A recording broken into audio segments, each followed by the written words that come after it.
જય ભીમ જય ભારત। આજનો વિડીયો મારા તમામ સમાજના આગેવાનો, વડીલો, સોશિયલ મીડિયાના મિત્રો માટે છે। વિડીયો મારો કોઈને ઉતારી પાડવા, કોઈનો વિરોધ કરવા માટે, કોઈને નીચા દેખાડવા માટે નથી, પણ સમાજના ભવિષ્ય માટે છે, આંબેડકરવાદી મિત્રો માટે છે। તો આ વિડીયોને વધુમાં વધુ શેર કરી અને સમાજના લોકો સુધી પહોંચાડો। જય ભીમ જય ભારત।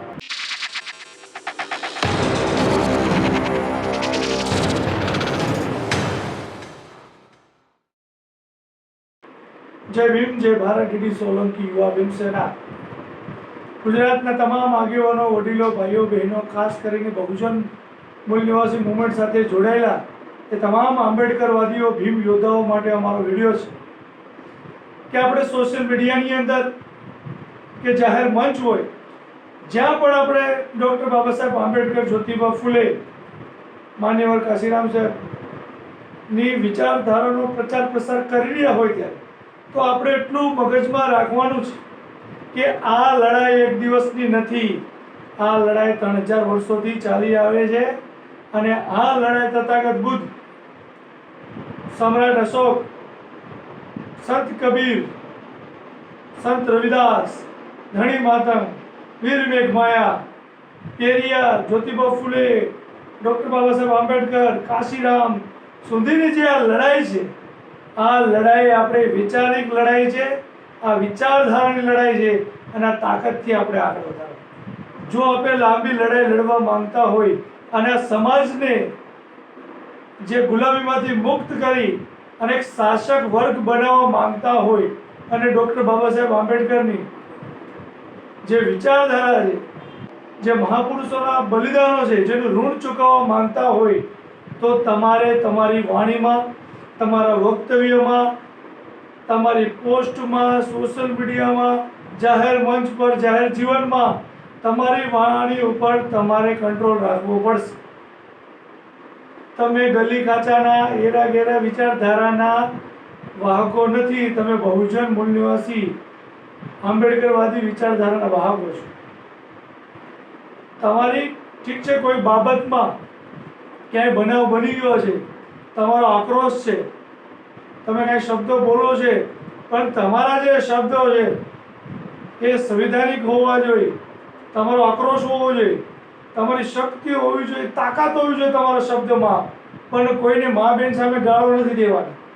કોઈ પણ મહાપુરુષોએ તમને ગાળો દેવાનું, કોઈને અપમાનિત કરવાનું, કોઈના ધર્મ વિશે એને ઉતારી પાડવાનું કોઈ આવું કીધું નથી। તમે તર્કશીલ ચર્ચા કરી શકો છો। કોઈ પણ ચર્ચા કે ભાષણમાં તમે મહાપુરુષોની જે કાંઈ લડાઈ છે, મહાપુરુષોના જે કાંઈ વક્તવ્ય છે, મહાપુરુષો જે કહી ગયા છે એનું રેફરન્સ આપીને તમે વાત કરી શકો છો કે ડૉક્ટર બાબા સાહેબ આંબેડકરે આવું કીધું, કાશીરામ સાહેબે આવું કીધું, જ્યોતિબા ફૂલે કીધું, તથાગત બુદ્ધે કીધું, અશોક સમ્રાટે શું કીધું, આ વાત આપણે રજૂ કરી શકીએ। આપણાથી કોઈને ગાળ નથી દેવાતી અને અતિની ગતિ નથી।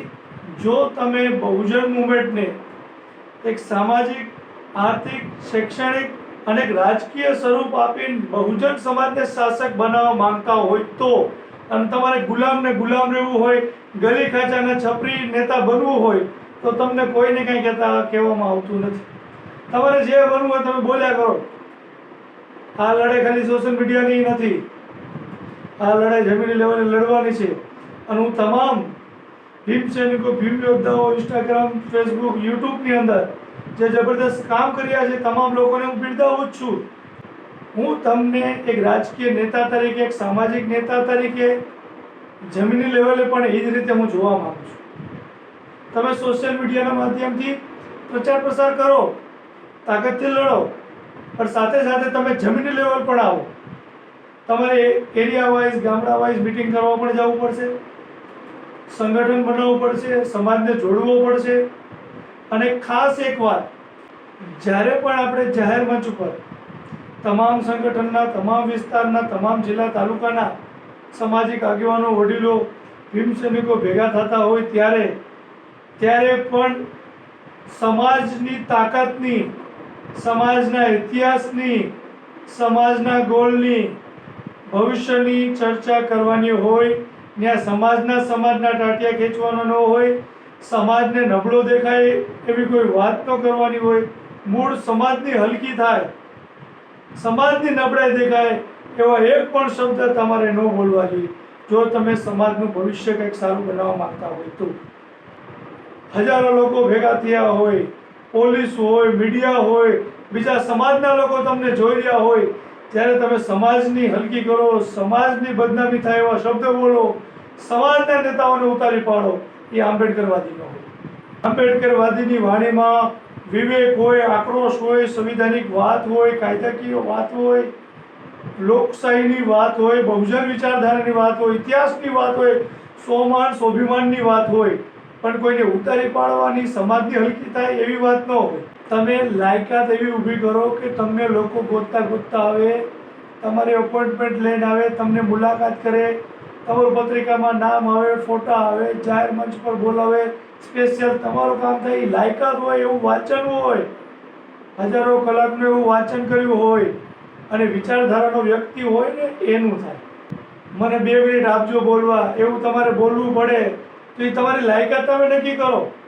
કે તમારે કોઈ સમાજનું જાહેર મંચ હોય કે કોઈ પણ જાહેર મંચ ઉપર તમે ગયા હોય, ત્યારે તમારે સ્પીચ આપવા માટે તમારી જ પોતાની તમારે ભલામણ કરવી પડે, તો તમારી નેતાગીરીની શું લાયકાત હશે? હજારો માણસોની વચ્ચે છેલ્લે બેઠા હોય ને, તો ત્યાં અવાજ થવો જોઈએ, ફલાણા ભાઈ સ્ટેજ ઉપર આવે અને એ 2 શબ્દ બોલે, 2 શબ્દ નહીં, અડધી કલાક બોલે, તમને છૂટશે. એવી તમારી વાણી હોવી જોઈએ. ઓથેન્ટિક પુરાવા સાથે રજૂઆત હોવી જોઈએ. ફાલતુ વક્તવ્ય નહીં, આમ હતું તેમ હતું ઢીકણું હતું એમ નહીં. ઓથેન્ટિક વાત હોવી જોઈએ. તમારી વાતમાં વજન હોવું જોઈએ, તમારી વાતમાં ઇતિહાસ હોવો જોઈએ, તમારી વાતમાં સમાજનું વર્તમાન ભવિષ્ય હોવું જોઈએ. તમે જે વાત કરો, તંત્ર, સરકાર, સમાજ, અન્ય સમાજના લોકોના મગજમાં ઉતરી જવું જોઈએ કે આ વ્યક્તિ કેવા શું માંગે છે.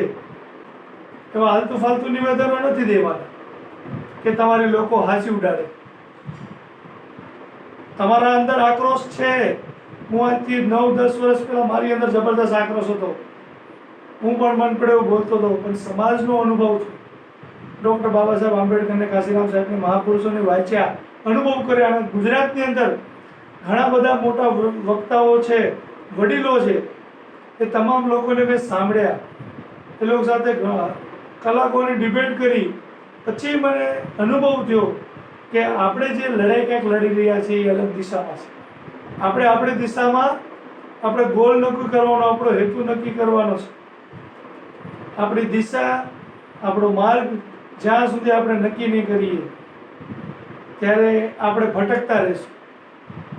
જો તમારે ભટકવું ન હોય તો તમને ડૉક્ટર બાબા સાહેબ આંબેડકરને, કાશીરામ સાહેબને, જ્યોતિબા ફૂલેને વાંચવો પડશે, અને વાંચીને જ તમને ખ્યાલ આવશે. બીજી એક ખાસ વાત, જ્યારે પણ આપણાથી મોટો નેતા હોય, વડીલ હોય, વધારે અનુભવવાળો વ્યક્તિ હોય, બરાબર, હું પણ કોઈ જગ્યા ઉપર જાઉં છું, મારાથી મોટો કોઈ ધારાસભ્ય હોય કે મોટો નેતા હોય, મારાથી વધારે આંદોલન કર્યા હોય, મારાથી વધારે સમાજ માટે લડત આપી હોય, સારો વક્તા હોય, વડીલ હોય, તો એને હું આગળ કરું છું. એને પાછળ ધકેલ્યો નહોતો. ભાઈ સાહેબ તમે આવીને બોલો, તમે આગળ આવો, 2 શબ્દો બોલો. એ ભલે મીડિયમ પાર્ટ દે, હું પાછળ બોલું, પણ હું એને સાઈડ લાઈન કરી, હું આગળ ન, તમે ન બોલતા, હું જ બોલીશ. મેં જ મહેનત કરી છે, હું આંદોલનકારી છું, મારી સિવાય બીજો કોઈ હોવો ન જોઈએ. એ વ્યક્તિગત સ્વાર્થની વાત થઈ જશે. તમે લાયકાત ઊભી કરો, લોકો તમને ગોતતા ગોતતા આવશે. લાયકાત ઊભી કરવાની જરૂર છે. તમામ ગુજરાતના અને તમામ ગુજરાતના ભીમ સૈનિકો, ભીમ યોદ્ધાઓને કહેવા માંગુ છું, તમે બધાને નેતા બનવાનું જ છે. તમારે તમામને આંબેડકરવાદી બનવાનું છે. કાશીરામ સાહેબની, ડૉક્ટર બાબા સાહેબ આંબેડકર, જ્યોતિબા ફૂલેની જે મિશન છે, એ મિશનમાં આગળ વધવું હોય, તમામને વક્તા બનવું પડશે, તમામને લીડર બનવું પડશે, તમામને ગામડા શહેર વિસ્તારોમાં જઈને મિટિંગો કરવી પડશે, લોકોને જગાડવા પડશે. સોશિયલ મીડિયાની અંદર પણ લોકોને જાગૃત કરવાના જ છે. તમારી જે કાંઈ તાકાત છે એને સંયમ રાખવાનો છે. આ એક દિવસ નથી, મારકૂટ કરી લીધી, હાથાપાઈ કરી લીધી, પછી જેલમાં વ્યા ગયા, ખાંતીવાળાના હજી જામીન નથી થતા. અને એ સમાજની નબળાઈ નથી, સમાજના આગેવાનો, સમાજનું સંકલન નથી થઈ રહ્યું. એક મંચ પર આવી નથી રહ્યા, અને આવે છે તો વિખૂટા પડી જાય છે. બધાને નેતા થવું છે, બધાને લીડર બનવું છે, બધાને જશ લેવો છે, તો બધા ભેગા મળીને જશ લ્યો કે જે કાંઈ જિલ્લા તાલુકામાં જેનામાં આવડત હોય એને આગળ કરો. સમાજના વડીલો, આગેવાનો, તમામ લોકોએ ધ્યાન રાખવું પડશે કે કોઈ યુવાન સારો વક્તા છે, પોપ્યુલર છે, તો એને આગળ કરવું. અને યુવાનને પણ એવું છે કે મારા વડીલો છે, મારા આગેવાનો છે, એ આગળ આવે. કે વડીલો છે 5 વર્ષ, 10 વર્ષ, 20 વર્ષ, પછી આખી જિંદગી તમારે જ લડવાનું છે. કોઈ કાયમી માટે નથી રહી જવાનું, કોઈ કાયમી લીડર નથી રહી જવાનું. દરેકનો એક સમય આવે છે. 5 વર્ષ, 10 વર્ષ, હું ડીડી સોલંકી છું, 10 વર્ષ આંદોલન કરી શકું છું, 10 વર્ષ સમાજ માટે લડી શકું છું. 5-10 વર્ષ પછી કોઈ મોટો મારા કરતાં પણ કોઈ સારો નેતા આવશે તો હું એમ ન કહું હું જ નેતા, તું નેતા નહીં, તો મારે એને આગળ કરવો પડે. દરેક જગ્યા પર હું ન આવી. આપણે એને પછી એવા કોઈ ભાષણ દેવા પડે, પછી આપણે માફી માંગવી પડે, ફોન સ્વિચ ઓફ કરી દેવા પડે કે એવો ભાષણ કોઈ દેતા નહીં, વક્તવ્ય દેતા નહીં, કોઈ કમેન્ટ કરતા નહીં. અને કોઈ પણ સમાજનો વ્યક્તિ જ્યારે તમારા સમાજ વિરુદ્ધ કમેન્ટ કરે છે, શબ્દો બોલે છે, વિડીયો બનાવીને મૂકે છે, તાત્કાલિક પહેલાં એના ઉપર FIR દાખલ કરો. કાંઈ એને ઇગ્નોર કરો, કાંઈ FIR દાખલ કરો. FIR દાખલ કરો એટલે જેલ હવાલે થશે ને એટલે બંધ થઈ જશે. બીજા 5 લોકોને સબક મળશે. તમે એની સામે ડિબેટ કરવા મળશે, એ ગાળો દે, તમે ગાળો દેવા મળો. એના સંસ્કાર બતાવે, તમે તો તમારા સંસ્કાર બતાવો કે તમારા ઈમાનમાં શું ફરક રહેશે. કોઈ તલવાર મારતી તો આપણે કે તલવાર તો મારતા મેં કોઈને નથી જોયા ભાઈ. કોઈ મર્ડર કરી નાખ્યું તો સામે કોઈ મર્ડર કરી નથી નાખ્યું. તો આપણે એટલી ખબર પડે છે કે મીડિયામાં આપણે કેવી રીતે બોલીએ છીએ. અને એ જ વર્તન આપણે સમાજના લોકો સાથે કરવાનું, સમાજમાં કરવાનું છે અને જાહેર મંચ પર પણ એ જ કરવાનું છે. જો તમારે લાંબી લડાઈ લડવી હોય, ટૂંકી લડાઈ હોય, તમારે એમ હોય હું કાંઈક નેતા થઈ જાઉં, ફેમસ થઈ જાઉં, તો એ ટૂંકા સમય માટે ફેમસ થશો. લાંબા ગાળા માટે કાંઈ નહીં થાય. કેટલાય સામાજિક લોકો યુટ્યુબમાં, ફેસબુકમાં બહુ લાઈવ થતા હતા, મન પડે એવું બોલતા હતા. અત્યારે એ લોકો ધારાસભ્ય નથી બની શકતા, એક કોર્પોરેટર પણ નથી બની શકતા. એનું રાજકીય ભવિષ્ય ખતરામાં છે. ભૂતકાળમાં એવા સ્ટેટમેન્ટો આપ્યા હતા, મન પડે એવો ફેમસ થવા માટે સ્ટેટમેન્ટ આપી દે, પછી એને ભવિષ્યમાં નડે. એટલે તમે 5 લોકોની વચ્ચે જાઓ તો તમારા સમાજ સિવાયના બીજા સમાજની અંદર પણ તમારું સન્માન થવું જોઈએ. લોકો તમને સન્માનની નજરે જોવા જોઈએ, તમને આવકારો મળવો જોઈએ કે ભાઈ ના વ્યક્તિ દલિત સમાજનો છે, બરાબર, પણ એની વાણી, એનો વિવેક, એના સંસ્કાર, બરાબર, એનું નોલેજ, બરાબર, કોઈ પણ બાબત હોય તે તર્કશીલ વાત કરે છે, લોકોને સમજાવે છે અને જડબાતોબ જવાબ પણ આપે છે. આક્રોશ પણ છે એનામાં, પણ કોઈનું તોછડું વર્તન કરતો નથી, કોઈની યારે ગુંડાગીરી કરતો નથી, કોઈને ઉતારી પાડી દેતો નથી. એ તમારી ખાનદાની તમે બતાવો, માઇક આગલગીરી ન બતાવો. તમારી ખાનદાની તમારા વર્તનમાં છે, તમારા સ્વભાવમાં છે, તમારી વાણીમાં છે. તો હવે ભવિષ્યમાં જે કાંઈ આપણે આયોજન કરી, ઓડિયો, વિડીયો, સોશિયલ મીડિયાની અંદર, તો સમાજના લોકોને કોઈ ખોટા મેસેજ નાખીને ઉતારીને પાડી અને સમાજના લોકોની કોઈની ભૂલ થઈ જાય તો એને જાહેરમાં કોઈને અપમાનિત નહીં કરી, એવા ખોટી પોસ્ટોને મૂકી એનો સીધો ફોન કરશું, ભાઈ તારા શબ્દ બોલવામાં ધ્યાન રાખવો જોઈએ. હવે આવું ભવિષ્યમાં શબ્દ તમે બોલતા નહીં. તમે સમાજના આગેવાન છો, લીડર છો, સંગઠન ચલાવો છો, તમારે આવા શબ્દ બોલાય નહીં, તમારે અહીંયા ભૂલ થાય છે તો એ વ્યક્તિ પણ બીજી વાર વિચારે. હવે તમે સીધા એના વિરુદ્ધમાં ગદ્દાર છે ને, આવો છે, ચમચો છે, કાંઈ ખબર પડતી નથી, હાલી નીકળ્યા છે, આવા શબ્દો મૂકો તો સમાજની એકતા તૂટે છે, સમાજની અંદર ઘર્ષણ થાય છે. તો આ આપણે બંધ કરી દેવું જોઈએ. અને સમાજના લોકો ભવિષ્યમાં સંમેલન કરો, રેલી કરો, એજ્યુકેશનના કામ કરો, કોઈ પણ લડાઈ લડો, રાજકીય પણ લડાઈ લડો, પણ તમારી લડાઈથી સમાજને નુકસાન ન થવું જોઈએ. બાબા સાહેબ આંબેડકર, કાશીરામ સાહેબની જે રાજકીય લડાઈ છે, એ રાજકીય લડાઈને વિચારધારાને નુકસાન ન થાય એનું પણ તમારે ધ્યાન રાખવાનું છે. તો આ બધી બાબતો ધ્યાનમાં રાખીને આપણે ભવિષ્યમાં સમાજને ભવિષ્યમાં શું આપી શકીએ છીએ. શું એક તમે ગોલ નક્કી કરો કે મારું 20 વર્ષનું કેરિયર છે સામાજિક જીવનનું, તો 20 વર્ષની અંદર સમાજને શું હું આપી શકું છું. શિક્ષણમાં કાંઈ આપી શકું છું, શૈક્ષણિક રીતે કાંઈ આપી શકું છું, આર્થિક રીતે કાંઈ આપી શકું છું, સામાજિક રીતે શું આપી શકું છું, રાજકીય રીતે શું આપી શકું છું, કે ધાર્મિક રીતે શું આપી શકું છું. તમે નક્કી કરો, તમારો ગોલ બનાવો અને પછી તમે નીકળો, તમને મજા આવશે. અને ગુજરાતના તમામ મારા ભાઈઓ બહેનો, તમામ લોકોને મારો સપોર્ટ છે.